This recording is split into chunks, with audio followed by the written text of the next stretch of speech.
Looking to build a new gaming system or upgrade an older one with a Ryzen 5800X3D, but you're not sure what other parts to get?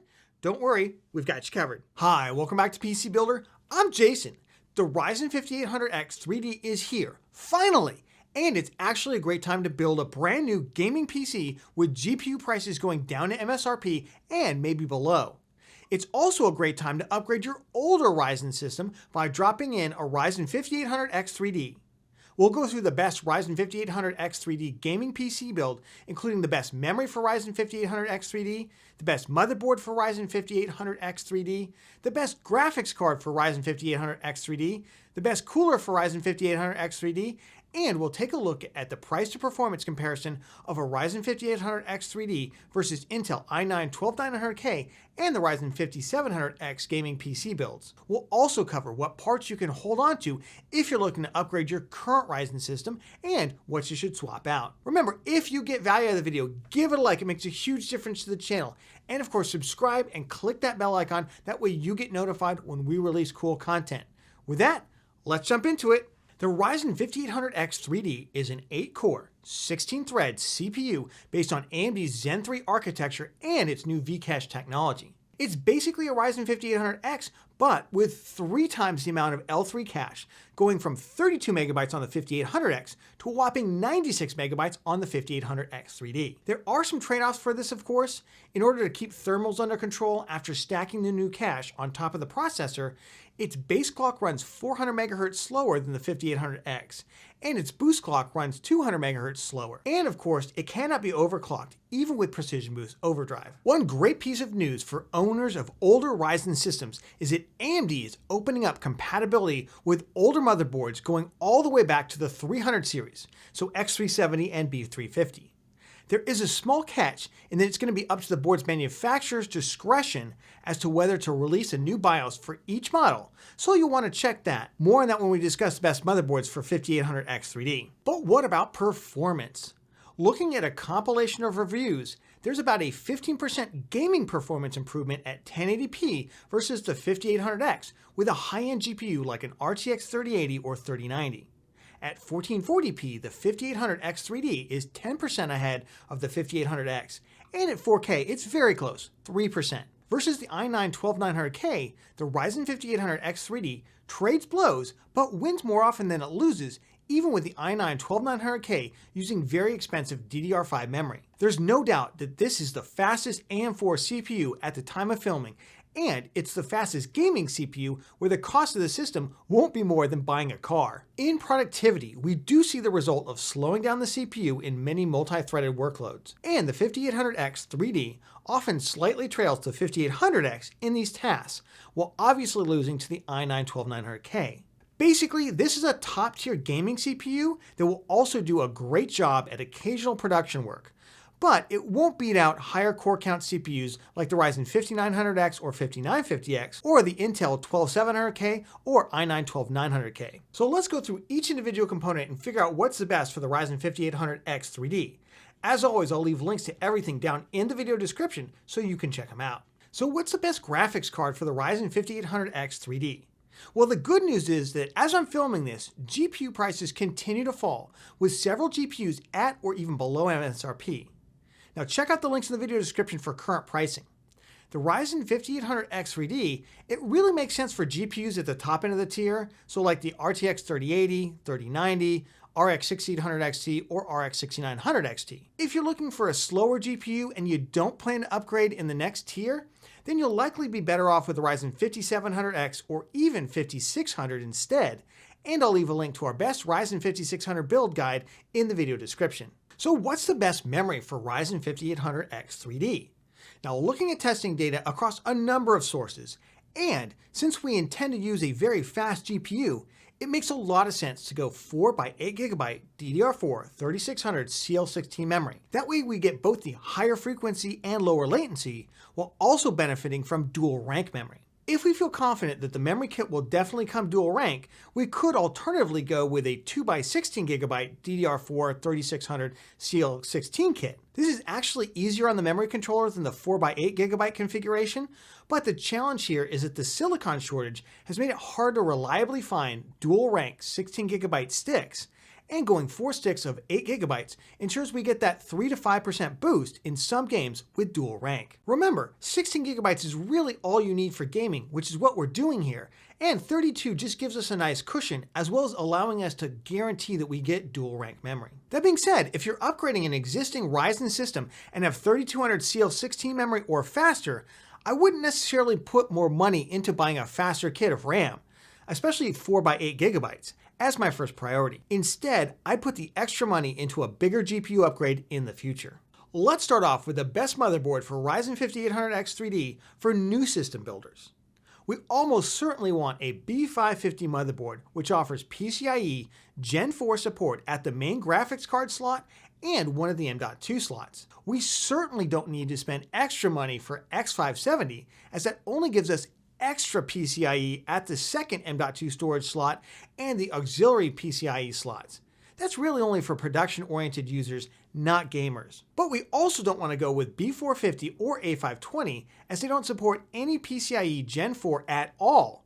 And it seems likely that the next generation of high-end GPUs will begin to saturate PCIe Gen 3 bandwidth, as we've already seen very small differences with GPUs like the RTX 3090 and RX 6900 XT. So a B550 motherboard with BIOS flashback is what we're focused on. Now there's a number of ultra-budget B550s like the Gigabyte B550M, DS3H, and the MSI Pro VDH Wi-Fi, but if you want better audio and better features, check out the Aorus B550M Pro-P for about $130, which offers great connectivity and improved audio. The Asus Tough Gaming B550M is another good option, usually available for around $140, or with Wi-Fi closer to $150. For full-size ATX motherboards, the Aorus Elite B550 or the Asus Tough B550 are great options. And if you want something even more premium, consider the Aorus B550 Pro or Asus ROG Strix B550-A or B550-F. If you need front panel USB Type-C connector, the V2 version of the Aorus motherboards have it, as does the B550 Tomahawk and B550 Gaming Edge Wi-Fi. But what if you're an upgrader with a 400 series motherboard or older? Should you replace it? The answer is entirely dependent on whether you intend to buy at the ultra high end of the next tier of GPUs. If the answer is yes, then it's definitely an upgrade I'd consider. Although, you certainly can use your existing motherboard and put this off into the future until after the next gen GPUs arrive, and we've got reliable testing data. As far as future price decreases on the 500 series motherboards, I wouldn't necessarily expect them to decrease in price. After all, they've already been out for over 2 years at this point. Let's talk about the best cooler for Ryzen 5800X3D. Now, the Ryzen 5800X3D does not come with an included box cooler. It seems to run similarly to the 5800X, which is itself a little harder to cool than the rest of the Ryzen 5000 series. Since the tests performed were all long duration, all core workloads, they weren't really indicative of gaming, which is typically less demanding. If you already have a 4 heat pipe tower style air cooler and you don't want to spend more for an upgrade, it's likely fine, but it might run louder and warmer than you're used to. I'd recommend spending at least $60 on a cooler like the Scythe Fuma 2, including the new Revision B, or even the amazing Deepcool AK620, which for only $65 is one of the highest performance air coolers, period. I also think that the 5800X3D, it's a perfect use case for a 240mm or even 280mm all-in-one liquid cooler that can soak a heat load without immediately spinning up the fans and producing more noise. So I'd look at anything from a more budget unit like an id cooling ZoomFluo 240X to a blinged out RGB version like the Cooler Master Master Liquid Illusion 240, or an ultra high performance cooler like the Arctic Liquid Freezer 2 240 or 280, or the EKAIO 240 or 280. And since we're already running a lot of high-end components here, including a higher-end GPU, I really recommend getting a good airflow case and populating it fully with fans. Let's talk about the best SSD for the Ryzen 5800X3D. Now, if you haven't had a chance to check out my best SSD for gaming video, I'll leave a link to it down in the video description for a deeper dive. Now, while there isn't any current gaming benefit from using anything faster than even a SATA SSD, prosumer level fast PCIe Gen 3 M.2 NVMe drives are cheaper than they've ever been. So while there are a number of great budget M.2 NVMe SSDs like the TeamForce Z330 Western Digital SN550 or 570, or the Silicon Power A60. Given the overall spend on this system, I think it's fine to future-proof just a little bit and go for a Western Digital SN750, Samsung 970 EVO, or similar high-performance Gen 3 or cheap Gen 4 drive. I'd still avoid the more expensive Gen 4 drives unless you're already maxed out upgrades in other areas. Let's briefly talk about the power supply unit or PSU. Now, because the Ryzen 5800X3D actually draws less power than the 5800X, the good news is that you likely don't have to buy a massive new PSU. It's also going to come down to your GPU and the rest of the system components, of course. But since we're talking about the ultra high end of GPUs, it's really all about that GPU power draw. And given that we're using premium components and large draws, I'd look to get at least a B tier rated unit from the PSU cultist list, but more than likely an A tier rated one. As always, I go over all of this in my best PSU buying guide, so I'll leave a link to that down in the video description, along with a couple of PSUs that I would recommend. One thing to consider though is that the next generation of top tier NVIDIA GPUs is rumored to be very power hungry, possibly up to 500 or more watts just for the graphics card. So keep that in mind if you plan to buy a next gen NVIDIA GPU for this system at the very high end. So who should buy the Ryzen 5800X3D? Well, the most obvious use case is likely to be existing Ryzen system owners who, for $450, can simply drop in a new CPU with the possibility of maybe one or two other upgrades if needed, and turn their old Ryzen system into the fastest gaming PC on the planet. Similarly, those looking to build now at the high end or build now and wait for the upcoming NVIDIA GeForce RTX 4000 series or the AMD Radeon RX 7000 series of GPUs and focus their money on getting the biggest GPU rather than building what will likely be a more expensive Ryzen 7000 system, which remember is going to require DDR5. Let's also talk about who shouldn't be buying the Ryzen 5800X3D.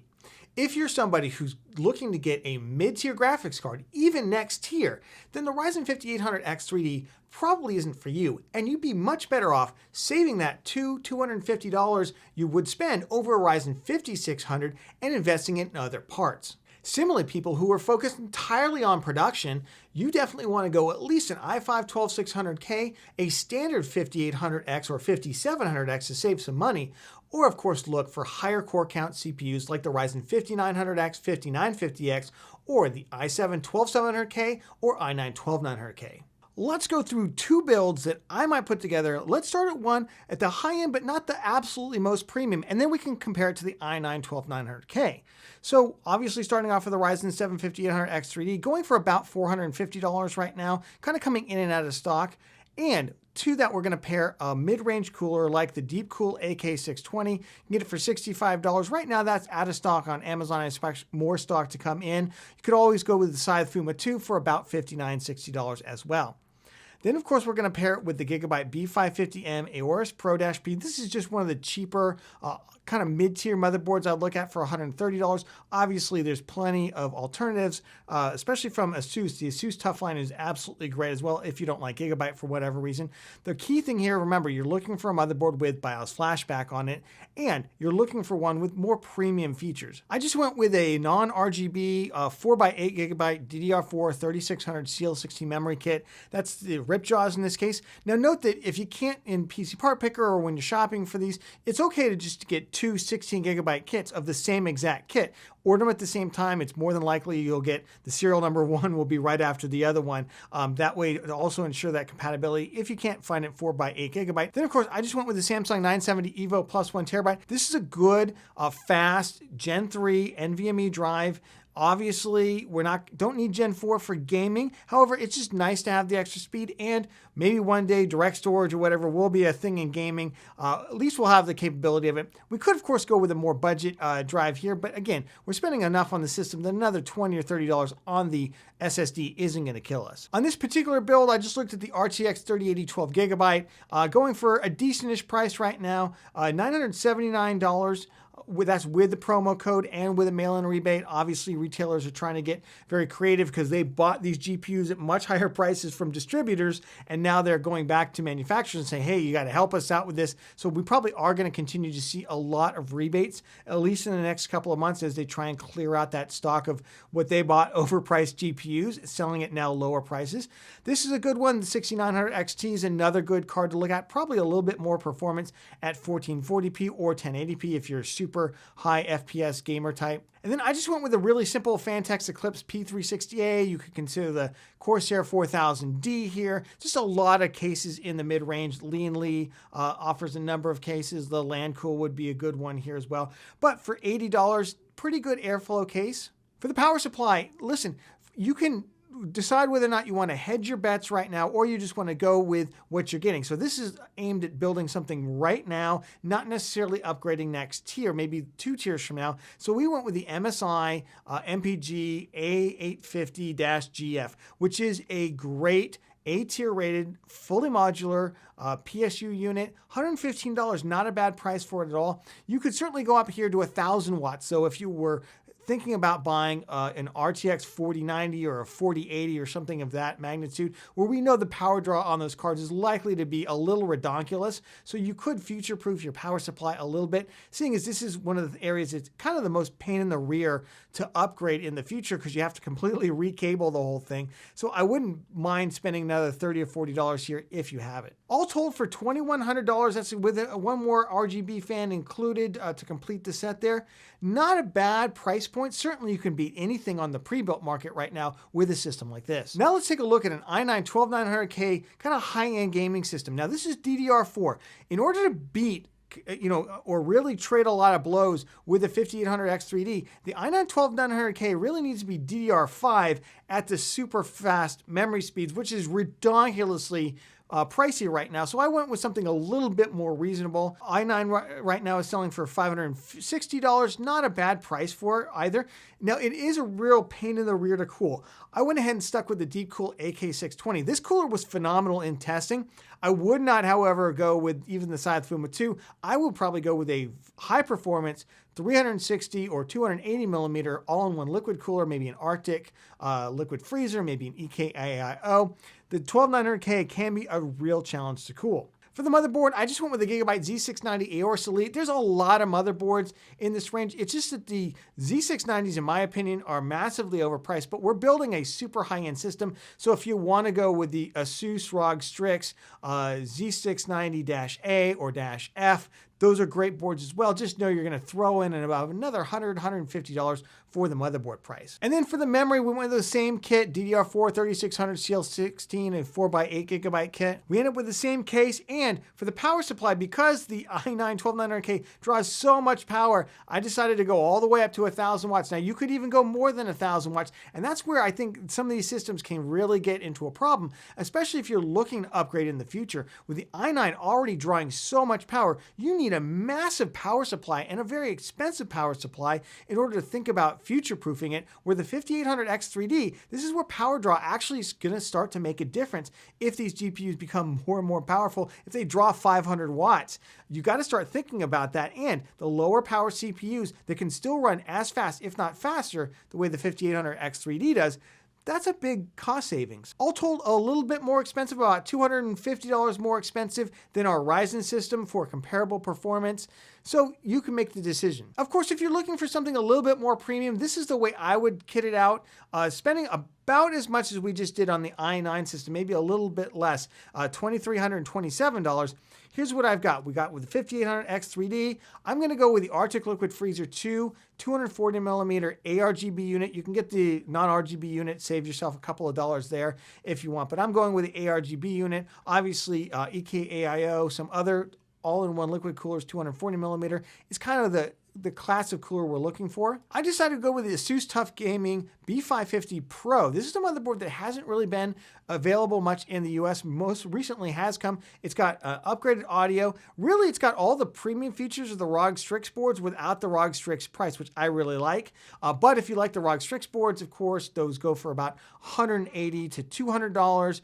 There's great boards by MSI. The Carbon Gaming Wi-Fi might be a really good one, the B550, at around a $200, $215 price point. For the memory, we went with a double kit of Corsair Vengeance RGB Pro, 16 gigabytes. This is 2 by 8 gigabytes. We're getting 2 of these kits. DDR4 3600 CL16 memory. Now, the reason I don't necessarily want to go faster than 3600 speed is especially at 4 sticks, because it's putting more stress on the memory controller. Sometimes Ryzen won't run the Infinity Fabric at the right frequency, at the 2000 megahertz, if you want to go all the way up to 4000 speed memory. So I think 3600 CL16 is the sweet spot. We have seen some of the testers do a manual tune of 3800 and get slightly, I mean, we're talking a handful of frames more, but to me, that really doesn't justify the effort and the craziness and the compatibility issues.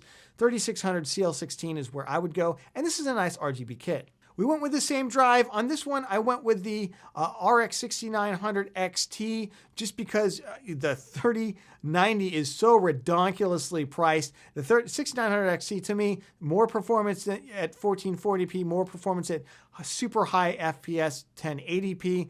If you're looking for 4K, obviously there's not as much difference in the CPUs. Maybe even just get the 5800X. But if you really want to make it count, I think this is one of the GPUs to look at. And then I just upgraded the case to the Corsair iQ4000X RGB. Could also look at the Phanteks P500A here. Any of the cases, like the Lee & Lee LandCool cases, or even the O11 Dynamic would be a great case for this if you don't mind spending the money. I think this is a really nice one. Pretty good airflow too. And then again, we just stuck it out with the same power supply. Don't need as much power for the Ryzen parts. And for a total of $2,327, you pretty much have built the fastest gaming PC on the planet right now.